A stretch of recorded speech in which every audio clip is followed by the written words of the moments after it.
Hey everyone, it's Antonio from Workhorse Performance. Today on the dyno we have a A90 Supra.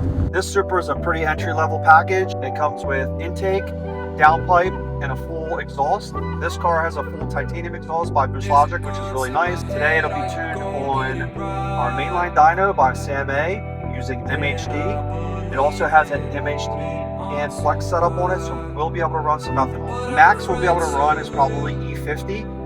It should make about 480 wheel horsepower on 93 and about 520 wheel horsepower on 85. This is a really good entry-level package for someone who just wants a little bit of extra power but not go crazy. The car will drive like stock, shift like stock. It's just going to have some extra horses when you step on the gas.